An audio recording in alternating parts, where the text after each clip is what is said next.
The high swells from that pressure system making it impassable for motorists driving along West Bay Street this morning.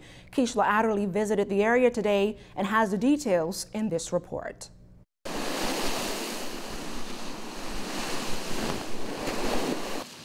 It was quite a sight to see. Drivers dodging high waves and debris which made for a bumpy ride. Mounds of seaweed, sand and debris in the streets. It was a spectacle for local resident and surfing enthusiast Johnny, who said today he wasn't biting. Not right now, not in these conditions right now. Yeah, it's a little too wild out there. Yeah. So it's a little too wild even for a surfer? Yeah, even for a surfer, it's a little too wild. It's a little too rough and all that. Weather officials forewarned its arrival and its effects largely on the eastern islands of New Providence. Chief Meteorologist Basil Dean.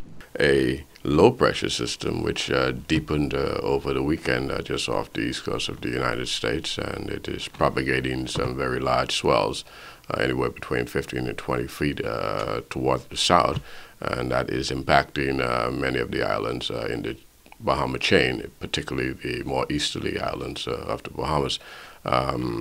As a result, we issued a special weather statement, I think, on Thursday to this effect, having examined the computer models which suggested at the time that we would experience these swells.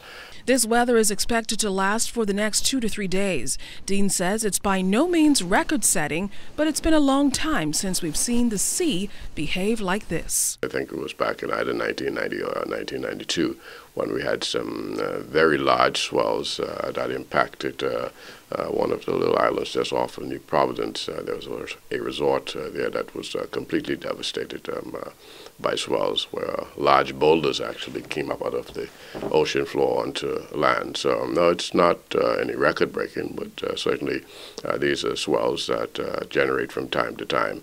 This video surfaced on social media on the weekend. An awesome but dangerous spectacle stopped drivers of a glass window bridge in their tracks. One driver who took a chance against Mother Nature was thrown from the bridge, luckily surviving the accident. But tonight, a visitor is missing.